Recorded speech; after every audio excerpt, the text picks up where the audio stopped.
혹시 지금 이런 생각을 하고 계십니까? 집은 큰아들에게 넘기고 예금은 작은애 앞으로 해두면 되겠지. 살아있을 때 미리 정리해두는 게 자식들한테도 편하잖아. 많은 분들이 50대 후반, 60대 초반이 되면 이런 고민을 시작하십니다. 아직 건강하고 판단력도 있을 때 자식에게 재산을 넘겨주자, 그게 현명한 부모의 모습이라고 믿습니다. 하지만 저는 오늘 그 결정이 노후를 파괴할 수도 있다는 경고를 드리고자 합니다. 저는 올해 88세입니다. 자산은 많지 않지만 아직도 모든 재산은 제 이름으로 되어 있습니다. 그래서 지금도 저는 제 말이 통하는 사람으로 남아 있습니다. 가진 것이 있기 때문입니다. 이제껏 지켜본 바로는 재산을 일찍 넘긴 부모일수록 더 빨리 외로워졌고 더 빨리 후회했습니다. 그때는 몰랐겠지만 돈을 넘긴 순간부터 부모의 권위도 자식의 관심도 함께 줄어든다는 것을 말입니다. 노후의 자유는 은퇴 후 주어지는 선물이 아닙니다. 내 손에 돈이 남아있을 때만 가질 수 있는 권한입니다. 당신이 아직 자식에게 넘기기 전이라면 지금이 바로 그 자유를 지킬 수 있는 마지막 기회일지 모릅니다. 저는 지금도 직접 병원비를 냅니다. 간병인을 고용할 때도 제 카드로 계산합니다. 그렇기 때문에 누구에게도 미안하지 않고 누구에게도 고개 숙이지 않습니다. 이것이 바로 돈이 주는 마지막 자존심입니다. 나이 들면 결국 남는 것은 말이 아니라 이 결제 능력입니다. 그것이 노인의 권위입니다. 제 친구 중에는 78세의 큰아들에게 집을, 작은아들에게 예금과 주식을 모두 넘긴 분이 계십니다. 이제 홀가분하게 살아야지 라며 웃던 그는 3년 후 요양병원에서 저에게 전화를 걸어왔습니다. 큰아들은 해외로 떠났고 작은아들은 연락이 끊겼다고 하더군요. 병원비는 본인이 직접 부담해야 하는데 이미 가진 것이 없으니 기초연금으로 버티고 계셨습니다. 그때 조금이라도 내 명의로 남겨둘 걸. 그분이 중얼거리던 그 말이 아직도 제 귀에 생생하게 남아 있습니다. 나이 들면 후회도 이자가 붙습니다. 무심코 내어준 재산이 말년의 권리를 앗아가 버리는 일, 생각보다 흔합니다. 젊을 때는 자식이 전부입니다. 하지만 노년에는 결국 자신을 지켜주는 자식은 없습니다. 실제로 노후 파산자의 절반 이상이 자녀와의 금전 문제를 겪었다는 통계도 있습니다. 부모로서 자식을 도운다는 마음은 이해합니다. 그러나 그로 인해 자신이 빈손이 되고 관계까지 어색해지는 경우가 많습니다. 돈이 있을 때 가족은 더 가까워집니다. 하지만 돈이 없을수록 가족은 점점 멀어집니다. 이게 현실입니다. 당신이 아직 중년이시라면 이 사실을 기억하십시오. 지금은 아직 선택할 수 있는 마지막 순간입니다. 저는 나이 드는 것이 두렵지 않았습니다. 그러나 가난한 노년만큼은 두려웠습니다. 제가 번 돈은 제가 관리하고 제가 써야 한다고 믿었습니다. 그래야 늙어도 사람 대접을 받을 수 있기 때문입니다. 88년을 살아보니 마지막 20년의 돈이 인생 전체의 품격을 결정짓는다는 걸 절실히 알게 되었습니다. 병원비, 간병비, 요양비. 그 어떤 것도 자식이 끝까지 책임져 주지 않습니다. 아무리 효자라 하더라도 그건 현실적으로 불가능합니다. 늙어서도 당당하고 자유롭게 살고 싶으시다면 재산은 절대 쉽게 넘기지 마십시오. 죽기 직전까지라도 반드시 당신 손에 쥐고 계십시오. 그것이 존엄을 지키는 유일한 방법입니다. 자식이 노후의 보험이다. 많은 부모들이 이렇게 믿고 살아오셨습니다. 키워준 만큼은 아니더라도 나중엔 자식이 챙겨주겠지. 밥 한 끼라도, 병원 한 번이라도 도와주겠지 하는 마음 말입니다. 하지만 저는 말하고 싶습니다. 자녀는 부모의 노후를 책임지지 않습니다. 그리고 그건 그들의 잘못도 아니고 당신의 실수도 아닙니다. 그저 세상이 그렇게 바뀌었을 뿐입니다. 가족이라는 구조 자체가 더는 부양을 전제로 움직이지 않게 된 시대에 우리는 살고 있습니다. 과거에는 3대가 함께 살며 부모를 모시는 것이 당연한 문화였습니다. 그러나 지금은 그렇지 않습니다. 자식들도 먹고 살기 바쁩니다. 직장은 불안정하고 물가는 오르고 아이 키우는데 들어가는 돈도 엄청납니다. 그들이 당신을 모시지 않는 것은 사랑이 없어서가 아니라 감당할 수 없기 때문입니다. 경제적으로, 정신적으로, 체력적으로 모두 버겁기 때문입니다. 그 사실을 받아들이는 데는 시간이 걸릴 수 있지만 더 이상 자녀에게 기대는 구조는 현실적이지 않다는 것을 인정하셔야 합니다. 물론 효심 깊은 자녀들도 있습니다. 명절마다 찾아오고 용돈을 드리고 병원도 함께 가주는 자녀들. 하지만 그것이 노후의 시스템이 되어줄 수는 없습니다. 한두 번은 도움을 줄 수 있지만 매달 병원비, 내주 간병, 매일 식사와 약 챙김 같은 지속적이고 구조적인 돌봄은 결국 제도와 돈의 몫입니다. 자녀의 선의만으로는 노후의 현실을 버텨낼 수 없습니다. 그 선의가 부담으로 바뀌는 순간 관계는 금세 멀어집니다. 그래서 저는 말합니다. 자녀가 나를 도와주는 것이 아니라 내가 내 노후를 스스로 설계해야 한다고요? 한 지인은 74세에 갑자기 뇌경색으로 쓰러졌습니다. 그 집 아들은 착한 청년이었습니다. 회사 휴직계를 내고 병간호를 하며 아버지를 헌신적으로 돌봤습니다. 하지만 2달이 지나자 아들은 직장을 잃었고 결국 부부는 이혼까지 하게 되었습니다. 자식의 삶은 한순간에 무너졌고 그 아버지는 말년의 죄책감 속에서 사셨습니다. 그는 제게 이렇게 말했습니다. 효도는 자식의 마음이지만 그걸 감당하게 만든 건 내 준비 부족이었다. 이 말을 잊을 수가 없습니다.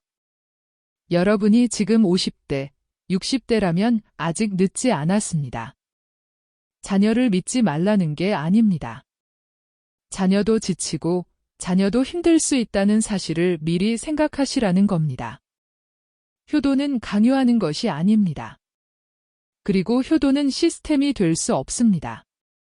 노후란 내가 나를 책임지는 훈련입니다. 자식에게 짐이 되고 싶지 않다면 지금부터 내 노후의 시스템을 내 손으로 만들어야 합니다. 돈을 남기는 것도 중요하지만 무엇보다 스스로를 지키는 방법을 배우는 것이 훨씬 중요합니다. 노후는 멋진 마지막이 되어야 합니다. 자식에게 민폐도 걱정거리도 되지 않는 당당한 어른으로 살기 위해서는 재산보다 중요한 건 노후 전략입니다.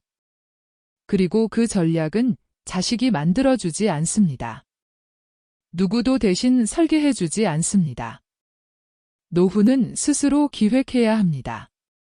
자녀가 사랑하는 부모로 남기 위해서라도 당신이 당신의 노후를 스스로 책임져야 합니다. 사랑받는 부모는 자녀를 돕는 사람이 아니라 자신을 잘 돌보는 사람이라는 것 잊지 마십시오. 마지막으로 한 가지 꼭 드리고 싶은 말이 있습니다. 혹시 지금 자식이 잘해주고 있다고 해서 앞으로도 그럴 거라 기대하지 마십시오. 사람은 변합니다.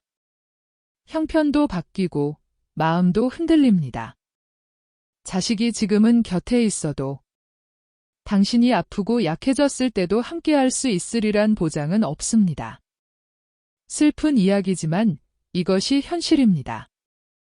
자녀는 당신의 사랑을 받는 존재이지 당신의 말년을 책임지는 존재는 아닙니다. 노후는 외롭지 않아야 합니다. 그러기 위해선 내가 내 편이 되어야 합니다. 많은 분들이 이렇게 말씀하십니다. 내가 살아있을 때 정리해서 자식들 마음 편하게 해주고 싶다. 내가 직접 나눠줘야 싸움도 없고 다툼도 없지? 그 말만 들으면 참 그럴듯하게 들립니다. 하지만 저는 감히 말씀드립니다. 재산은 살아있을 때 쉽게 주는 것이 아닙니다. 왜냐고요? 당신이 살아있다는 건 여전히 변수가 남아있다는 뜻이기 때문입니다. 건강도, 관계도, 감정도, 그리고 인생도 아직 끝나지 않았습니다. 그런데 왜 모든 것을 먼저 정리하려 하십니까?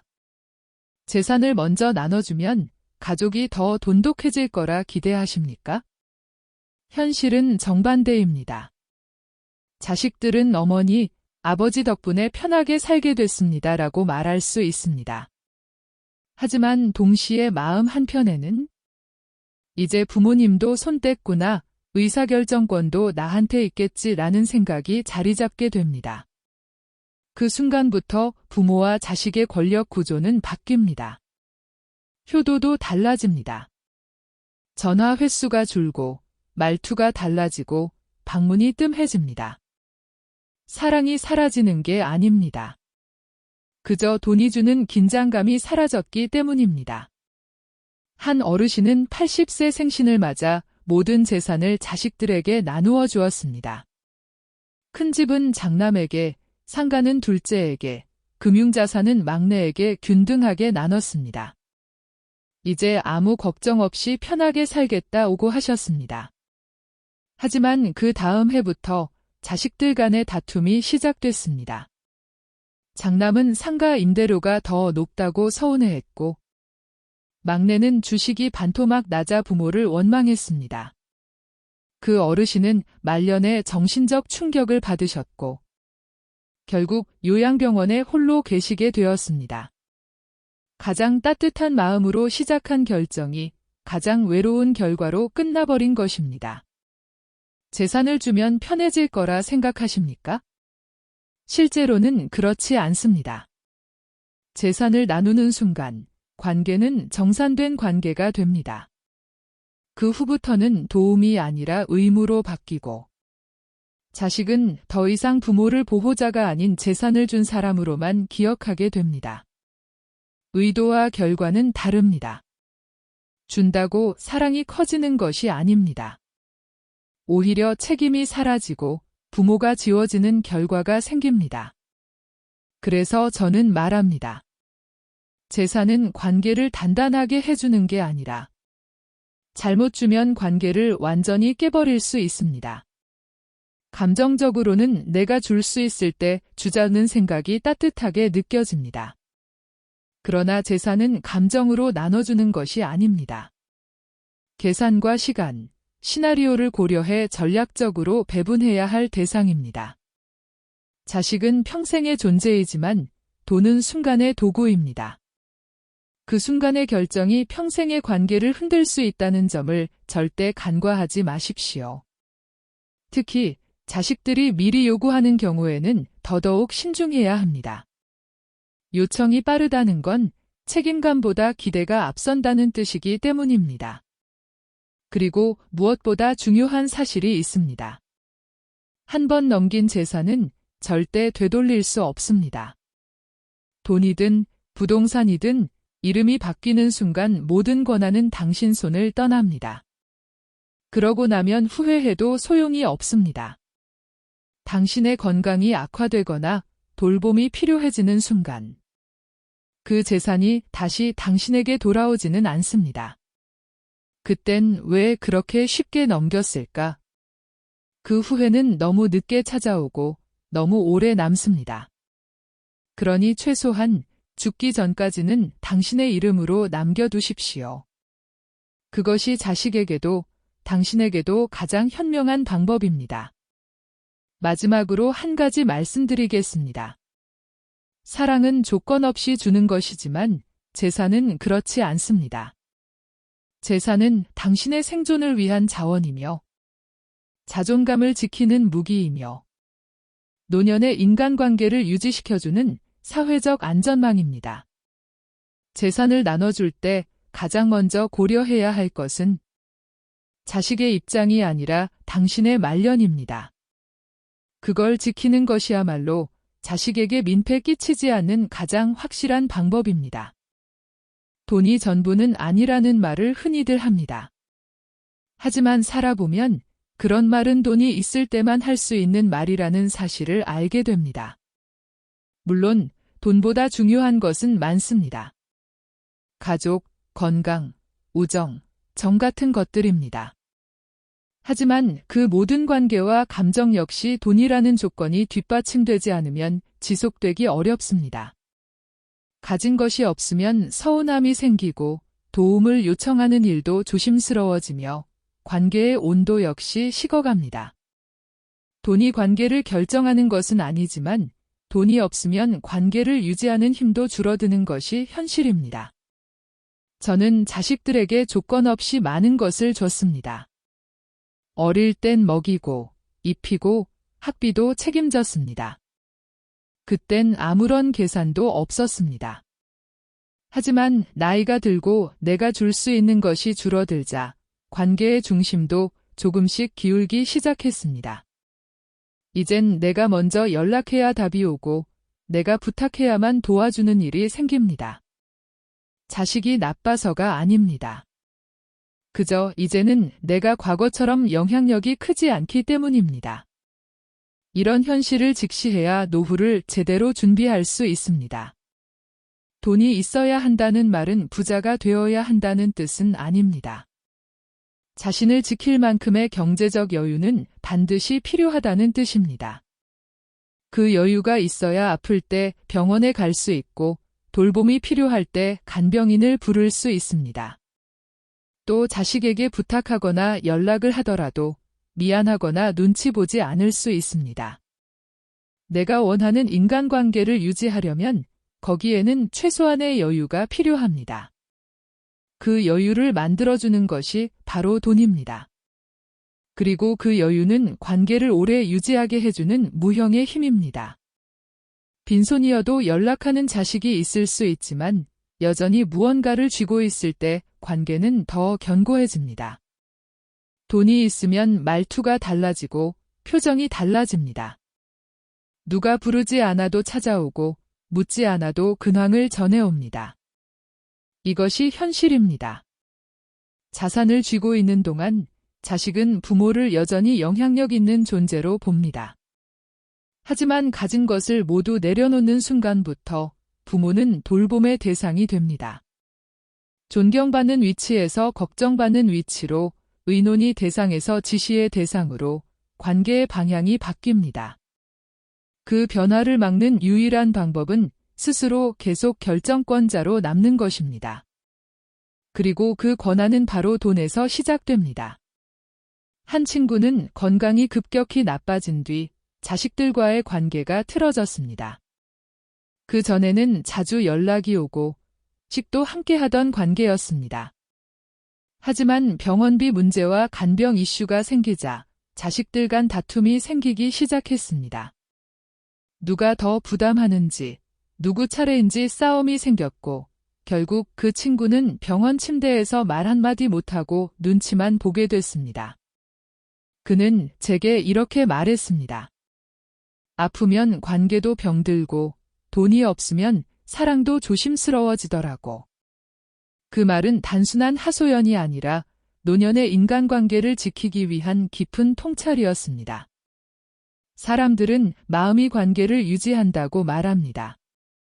그 말이 틀린 것은 아니지만 나이가 들수록 그 마음을 꺼낼 수 있는 환경이 함께 중요해집니다. 상대에게 짐이 되지 않는다는 확신이 있어야 관계가 오래갑니다. 돈은 그런 관계를 위해 작동하는 완충 장치 같은 역할을 합니다. 무언가를 사주거나 자랑하기 위한 수단이 아니라 불편함 없이 주고받을 수 있는 심리적 공간을 마련해주는 역할을 합니다. 그 역할이 있을 때 관계는 더 자연스럽고 오래 지속됩니다. 노년의 인간관계를 지키고 싶다면 그 시작은 결국 나 자신의 경제적 여유에서 비롯되어야 합니다. 가족도, 친구도, 자식도 모두 현실 속에 살아가는 사람들입니다.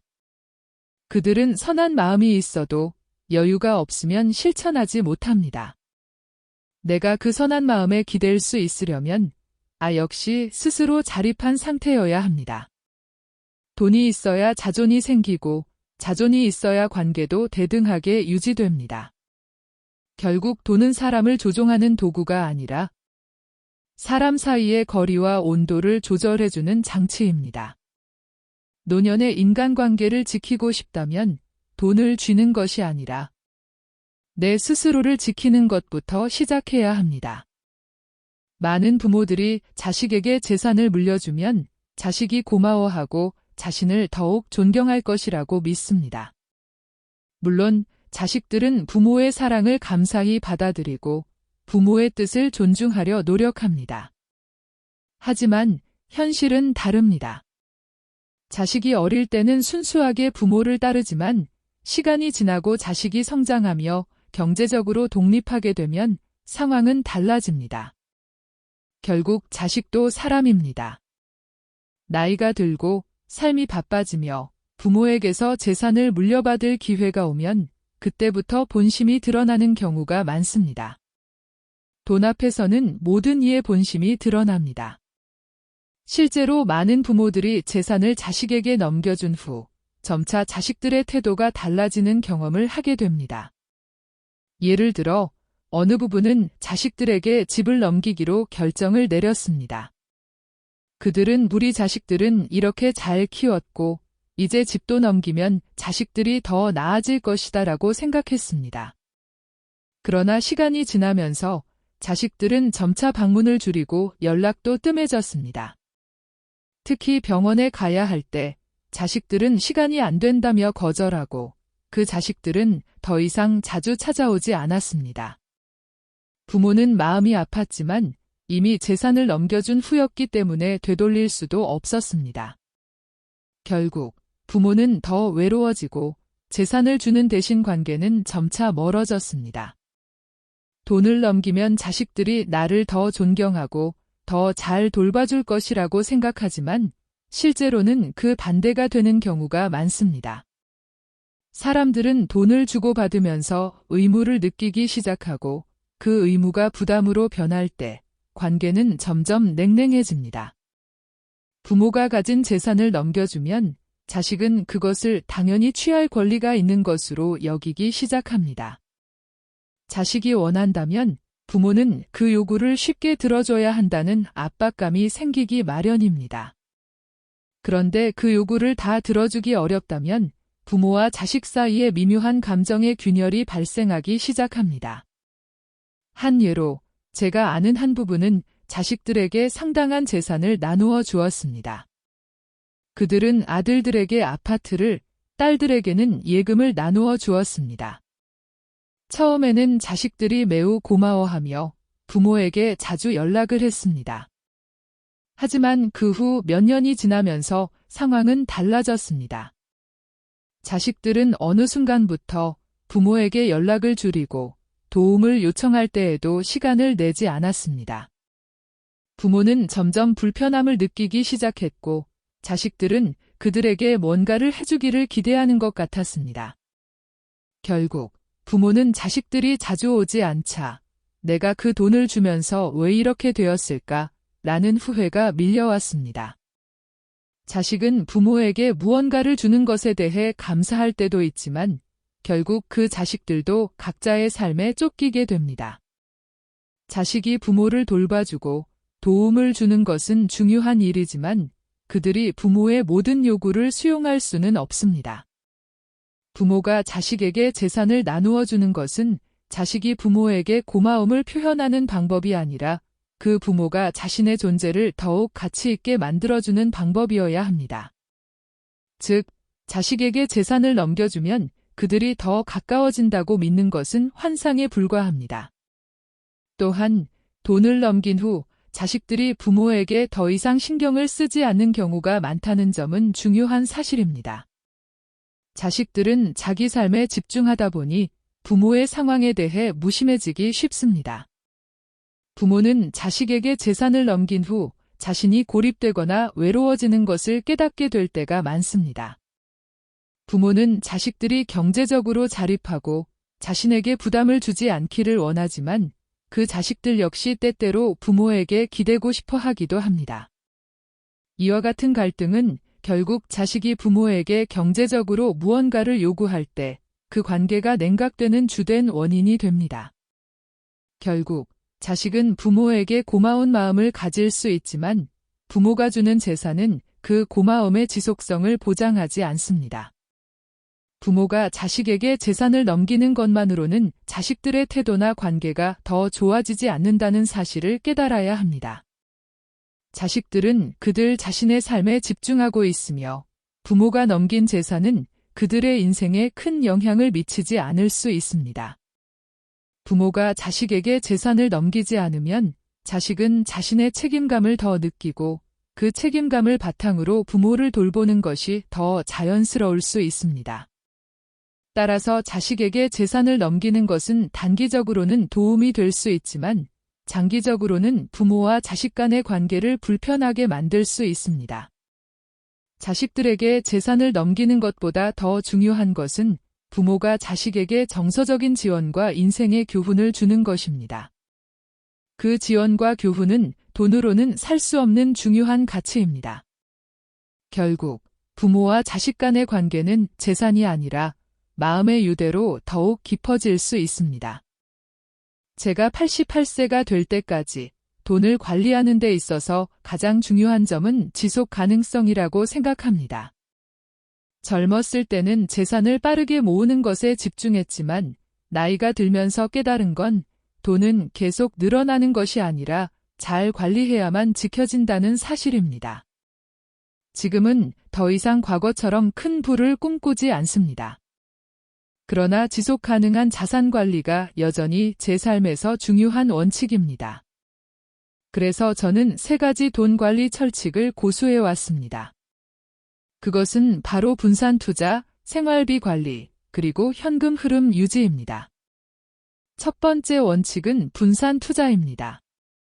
저는 부동산, 주식, 예금, 금과 같은 다양한 자산에 분산 투자하고 있습니다. 왜냐하면 경제 위기나 시장의 변동성에 대처하기 위해서는 여러 자산에 나누어 투자하는 것이 필요하기 때문입니다. 예를 들어 주식 시장이 떨어지면 부동산과 금은 상대적으로 안정적이기 때문에 하나의 자산에 의존하는 위험을 줄여줍니다. 많은 사람들은 하나만 잘하면 된다고 생각하지만 너무 한쪽에 몰리는 투자는 위험할 수 있습니다. 그래서 저는 가능한 모든 자산군에 조금씩 투자해 두었고 이 방식 덕분에 큰 손실 없이 재정적으로 안정감을 유지할 수 있었습니다. 두 번째 원칙은 생활비 관리입니다. 노후에 가장 중요한 것은 생활비가 계속해서 안정적으로 나오는 것입니다. 많은 사람들이 퇴직 후 한 번에 큰 금액을 소비하면서 생활 수준을 높입니다. 하지만 퇴직 후에는 수입이 줄어드는 시기이기 때문에 소비를 자제하고 생활비를 철저히 관리하는 것이 중요합니다. 저는 매달 일정 금액만을 생활비로 책정하고 그 이상은 소비하지 않으려 노력했습니다. 그렇게 생활비를 관리하면서 남은 돈은 다시 재투자하거나 긴급 자금을 마련하는 데 사용했습니다. 그 덕분에 일시적인 경제 위기에도 불안함 없이 생활할 수 있었습니다. 세 번째 원칙은 현금 흐름 유지입니다. 저는 퇴직 후에도 일정 금액의 현금을 유지하려고 했습니다. 이 말은 단순히 현금을 쥐고 있다는 의미가 아닙니다. 현금 흐름이 안정적이라는 의미입니다. 그렇게 해야만 예기치 못한 상황에서 유연하게 대응할 수 있기 때문입니다. 예를 들어 제 가족에게 예기치 않은 의료비가 발생하거나 생활에 갑작스러운 변화가 생겼을 때 현금 흐름이 안정적이면 큰 문제 없이 대처할 수 있습니다. 현금은 단순한 자산이 아니라 불확실한 미래에 대한 준비물이라는 생각으로 관리했습니다. 이 3가지 철칙을 지키면서 자산을 관리하다 보니 저는 일상에서 큰 불안감을 느끼지 않았습니다. 부동산 가격이 하락하거나 주식 시장이 변동해도 다양한 자산에 분산되어 있기 때문에 한 자산에 대한 의존도가 낮았고 현금 흐름이 꾸준히 유지되었기에 안정을 찾을 수 있었습니다. 사람들은 종종 부자가 되기 위해 큰 위험을 감수하고 투자를 하기도 합니다. 하지만 저는 부유함을 목표로 한 게 아니라 단지 단정적인 노후를 목표로 했습니다. 그렇기 때문에 돈을 늘리려는 욕심보다는 지속 가능한 방법으로 자산을 관리하는 것이 훨씬 더 중요하다고 생각했습니다. 물론 이런 관리 방법이 모든 사람에게 적합한 건 아닙니다. 경제적인 상황, 자산의 크기, 그리고 목표가 사람마다 다 다르기 때문입니다. 하지만 일반적으로 모든 사람에게 도움이 되는 원칙은 분명히 존재합니다. 그것은 바로 자산 분산, 철저한 생활비 관리, 현금 흐름 확보입니다. 이 원칙들만 지킨다면 경제적인 불안감에서 벗어날 수 있습니다. 그리고 그 불안감을 없애는 것이 바로 진정한 자유를 가져다 준다고 저는 믿습니다. 이제 자산 관리에서 가장 중요한 점은 자신의 노후를 어떻게 설계하느냐입니다. 많은 사람들이 노후를 걱정하지만 자신의 재정 상황에 맞게 계획을 세우는 사람은 많지 않습니다. 저는 매년 재정 계획을 점검하고 변화를 예측하여 필요한 조정을 했습니다. 그렇게 하면 예상치 못한 변화에도 적응할 수 있기 때문에 불안함 없이 남은 인생을 잘 보낼 수 있었습니다. 여러분도 지금부터라도 자산을 분산하고 생활비를 잘 관리하며 현금 흐름을 안정적으로 유지하시길 바랍니다. 그것이 바로 안정적인 노후를 보장하는 최고의 방법입니다. 많은 부모들이 재산을 자식에게 물려주는 것을 중요한 삶의 목표로 삼습니다. 물려주면 자식이 편해지고 부모도 안심할 것이라고 생각하죠. 하지만 저는 이런 생각이 때로는 잘못된 선택이 될 수 있다는 사실을 깨달았습니다. 재산을 넘기기 전에 그 재산을 어떻게 사용하느냐가 훨씬 중요하다는 걸 알게 됐습니다. 재산을 자식에게 주는 것보다 중요한 건 그 재산이 가져올 결과와 그 목적입니다. 저는 나이 들수록 이 점을 더욱 실감하게 되었습니다. 모든 재산에는 목적이 있어야 합니다. 그 목적이 분명히 정의되지 않으면 재산은 때때로 사람들 간의 갈등을 일으키고 관계를 망칠 수 있습니다. 제가 재산을 관리하면서 항상 생각한 점은 이 재산이 내 자식에게 무조건적으로 유익할 것인가 하는 질문이었습니다. 사실 자식에게 재산을 넘겨주는 것이 반드시 좋은 일만은 아닙니다. 자식이 그 재산을 어떻게 사용할지, 그것이 그들에게 도움이 될지 혹은 부담이 될지 모른다는 점을 항상 고려해야 합니다. 예를 들어 부모가 주는 집이나 금전이 자식에게는 큰 도움이 될 수 있지만 그로 인해 자식이 자기만의 삶을 꾸려나가는 데 필요한 정신적 독립을 잃을 수도 있습니다. 때로는 부모가 자식에게 물려주는 것보다 스스로의 힘으로 이뤄낸 것이 훨씬 더 자식에게 큰 가치가 될 수 있습니다. 재산을 물려주는 방식에 대해 고민할 때 저는 항상 그 재산이 가치를 창출할 수 있는 방법을 생각했습니다. 단순히 물려주는 것이 아니라 그 재산이 자식에게 장기적으로 어떻게 유익할 수 있을지에 대해 고민했던 것입니다.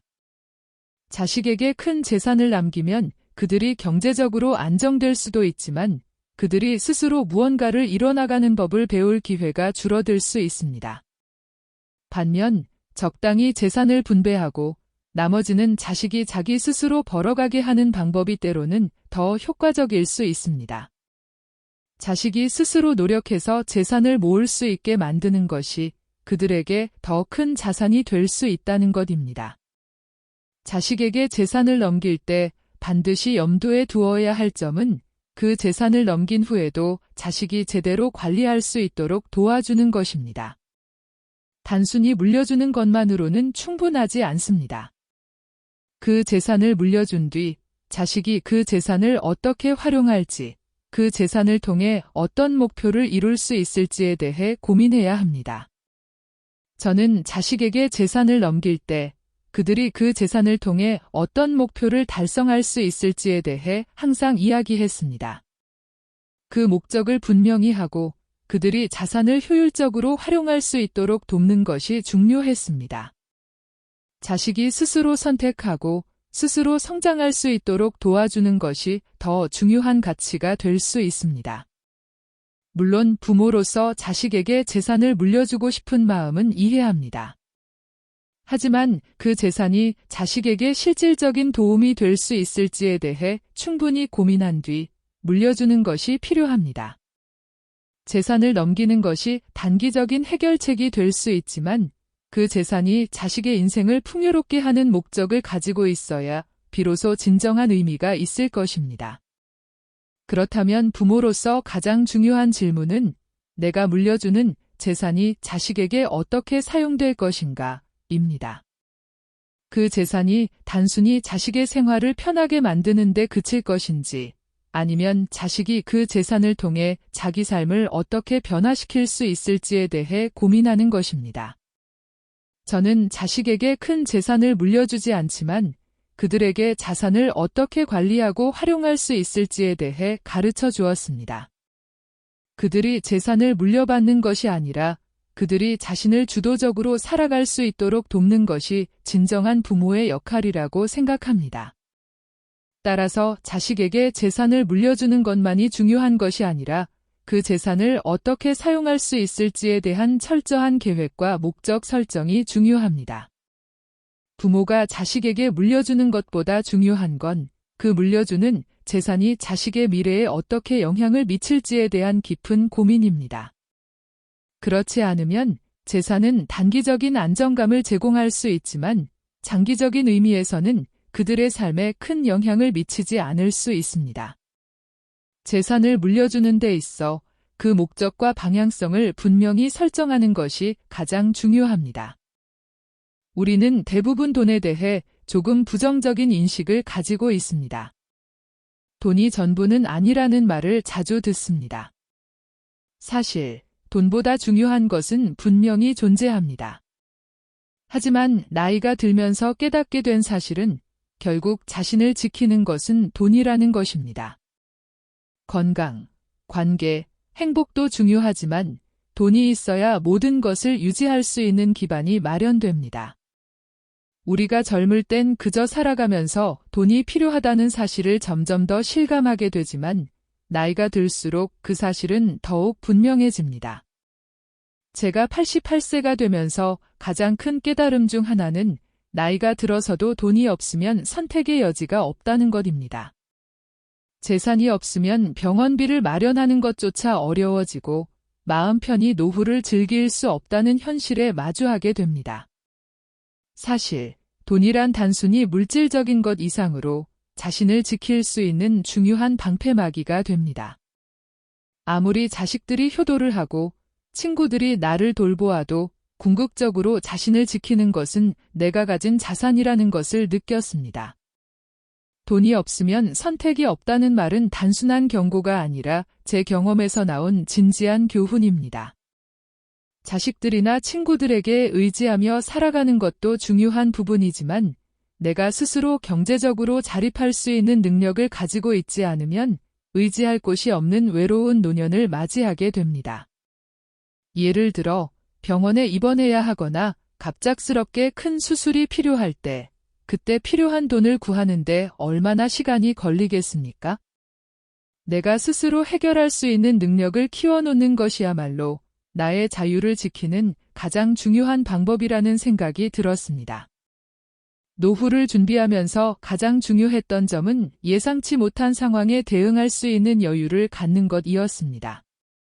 재정적으로 어려운 상황에 빠지게 되면 그때는 아무리 자식이나 친구가 손을 내밀어도 해결할 수 없습니다. 예를 들어 병원에 입원해야 하거나 생활에 갑작스러운 변화가 생겼을 때 그때 필요한 돈을 구하는데 얼마나 시간이 걸리겠습니까? 현금 흐름이 안정적이면 큰 문제 없이 대처할 수 있습니다. 현금은 단순한 자산이 아니라 불확실한 미래에 대한 준비물이라는 생각으로 관리했습니다.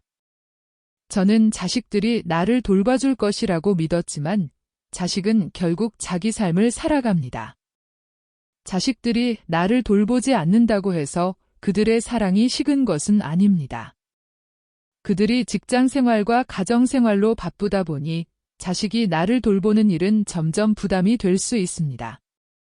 그렇기 때문에 내가 스스로 경제적 자유를 가지고 있어야만 더 이상 자식에게 부담을 주지 않게 되며 나의 삶을 온전히 내 방식으로 꾸려갈 수 있게 됩니다. 제가 여러 해를 살아보면서 돈은 단순히 물질적인 수단 이상의 의미를 가짐을 깨달았습니다. 돈은 나를 지킬 수 있는 능력, 나를 보호할 수 있는 방패가 됩니다. 경제적으로 자립할 수 있다면 그 자체로 마음의 평안을 얻을 수 있습니다. 이는 나의 삶을 스스로 이끌어갈 수 있는 가장 큰 힘이자 내 노후를 건강하고 자립적으로 살 수 있는 원동력이 됩니다. 결국 나를 지키는 것은 내 돈입니다. 나이가 들면서 더 많이 느끼게 된 것은 경제적으로 독립적인 삶을 유지할 수 있을 때 내가 원하는 삶을 온전히 살아갈 수 있다는 것입니다. 그래서 저는 아직도 꾸준히 자산 관리를 하고 매년 재정 계획을 점검합니다. 이런 관리 덕분에 제 노후는 상대적으로 안정적이고 자식들에게 부담을 주지 않으며 혼자서도 잘 지낼 수 있는 기반을 마련할 수 있었습니다. 그렇기 때문에 자신이 경제적으로 자립할 수 있도록 재정 계획을 세우고 관리하는 것이 매우 중요합니다. 나이가 들수록 자신의 미래를 위해 현명하게 자산을 관리하고 자유로운 노후를 계획하는 것이 중요합니다. 많은 부모들은 자신이 가진 재산을 자식에게 물려주는 것이 가장 중요한 일이라고 생각합니다. 자식들이 더 나은 삶을 살기 위해 부모로서 해줄 수 있는 최선의 방법이라고 믿죠. 하지만 저는 시간이 지나면서 재산을 자식에게 물려주는 것만이 최선의 선택이 아니라는 것을 깨달았습니다. 재산을 넘겨주는 것이 자식들에게 유익하지 않을 수 있다는 현실을 직시할 필요가 있습니다. 먼저 자식에게 재산을 넘기면 그들의 삶에 의도치 않게 의무감을 부여할 수 있습니다. 부모가 남긴 재산은 자식에게 경제적인 부담을 주지 않는다고 생각될 수 있지만 사실 그것이 오히려 자식의 삶에 큰 부담을 가중시킬 수 있습니다. 자식이 재산을 물려받고 나면 그들은 그것을 어떻게 관리하고 사용할지에 대한 책임감을 느끼게 됩니다. 그리고 그 책임감은 시간이 지나면서 점점 무겁게 다가옵니다. 부모가 물려준 재산으로 자식이 행복해지기를 기대할 수는 있지만 실제로 그 재산이 자식에게 심리적 부담이 될 수 있다는 점을 간과하면 안 됩니다. 또한 자식에게 재산을 물려주는 것이 항상 긍정적인 결과를 가져오는 것은 아닙니다. 자식들이 경제적으로 독립적으로 살지 않으면 재산은 그들의 삶을 의존하게 만들 수 있습니다. 부모가 넘겨준 재산이 자식들에게 든든한 버팀목이 되어주지 않으면 오히려 자식들은 그 재산에 의지하려는 경향이 생길 수 있습니다. 자식들이 경제적으로 독립하고 자신의 삶을 책임지는 것은 중요한 가치입니다.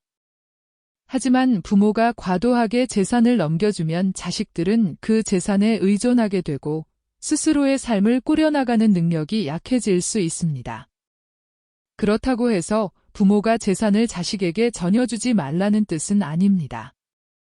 그러나 어떤 방식으로 재산을 남겨주는 것이 가장 현명한지에 대해 신중하게 고려할 필요가 있습니다. 단순히 자식에게 재산을 물려주는 것이 아니라 자식이 그 재산을 어떻게 사용할 것인지, 그 재산이 자식에게 어떤 영향을 미칠 것인지를 생각하는 것이 중요합니다.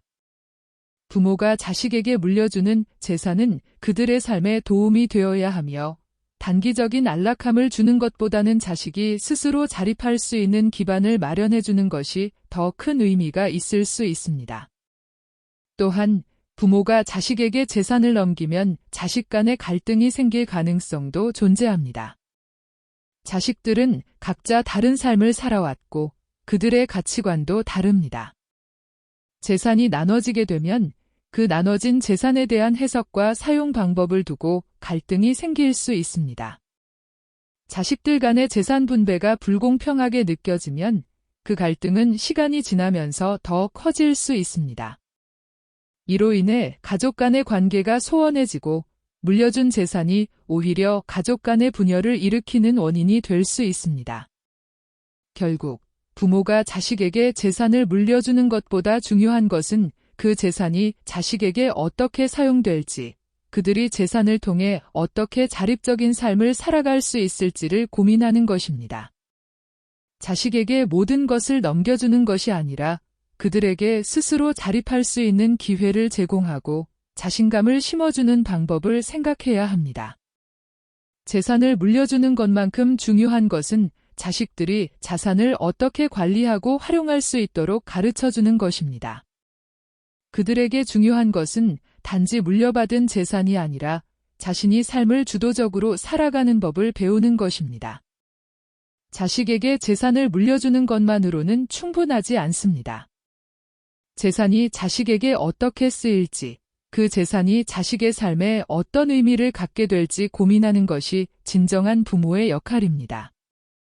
재산을 물려주는 것은 중요한 일이지만 그보다 더 중요한 것은 자식이 재산을 어떻게 활용할 것인지, 그 재산을 통해 어떻게 자신의 삶을 더 나은 방향으로 이끌어갈 것인지에 대해 함께 고민하는 것입니다.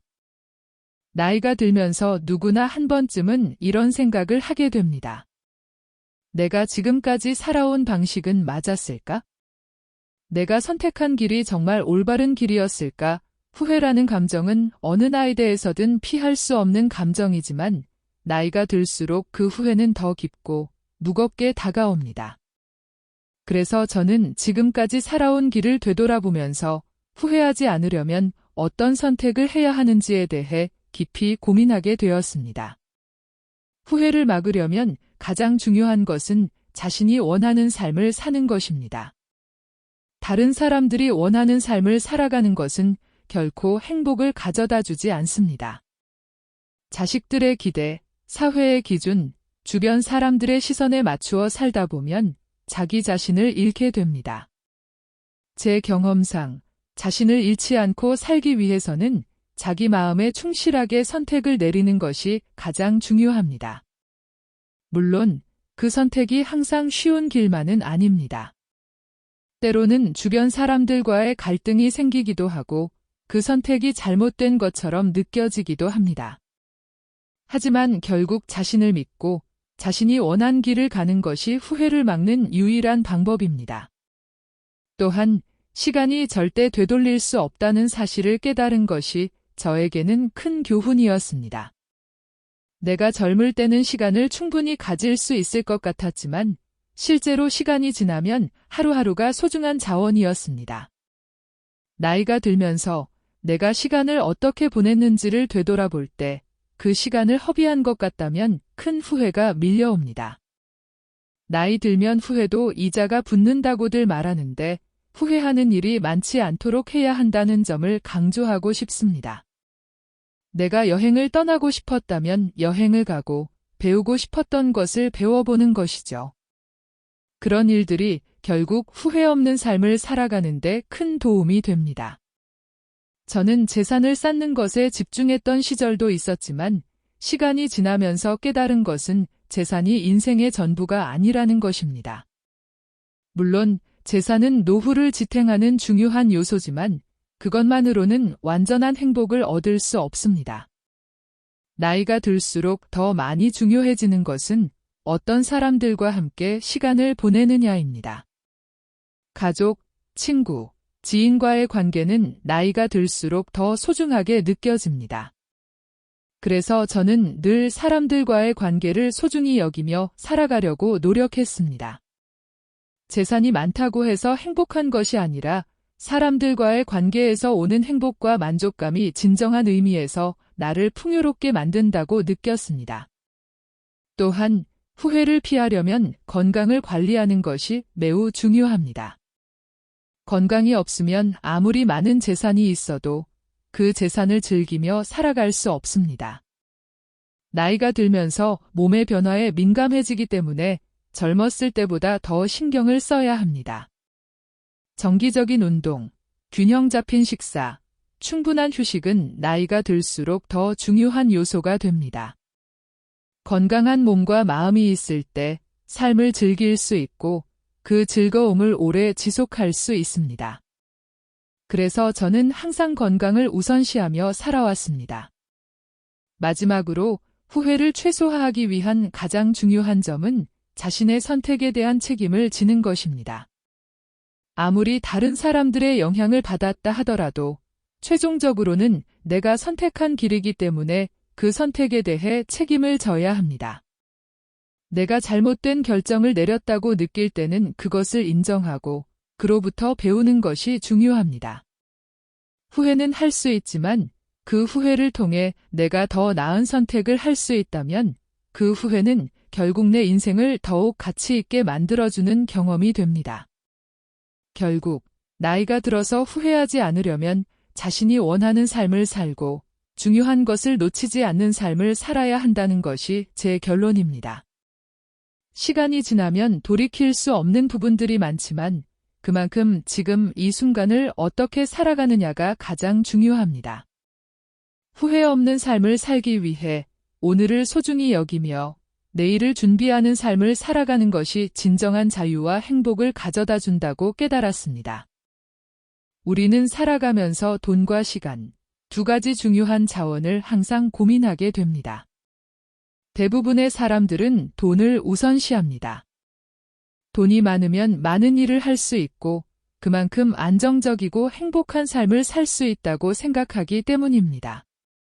그러나 나이가 들수록 저는 시간이 더 중요하다는 사실을 실감하게 되었습니다. 시간이 지나면 우리는 물질적인 것들은 다 잃을 수 있지만 그동안 어떻게 시간을 보냈는지, 어떤 경험을 했는지에 대한 기억은 영원히 남기 때문입니다. 돈은 없어도 다시 벌 수 있지만 시간이 한 번 지나가면 두 번 다시 돌아오지 않는 자원입니다. 내가 젊을 때는 시간이 많다고 생각하지만 나이가 들면서 하루하루가 정말 소중하게 느껴집니다. 이 사실을 깨닫기 전까지는 일에 매달려서 시간을 보내고 돈을 벌기 위해 나의 많은 시간을 희생하곤 했습니다. 그러나 시간이 지나면서 내가 소중한 사람들과 함께 보낸 시간, 내가 하고 싶은 일을 하며 보낸 시간이 얼마나 중요한지 깨닫게 되었습니다.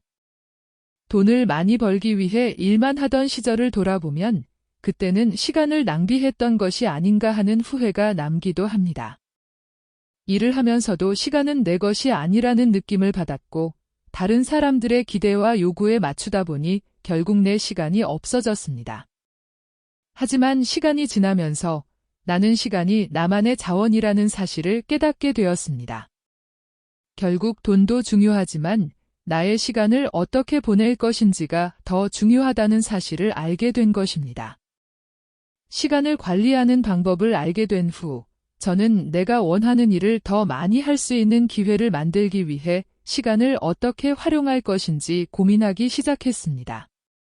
일단 내가 중요한 것에 시간을 쓰고 내가 진정으로 가치 있게 생각하는 일에 시간을 투자해야겠다고 결심했습니다.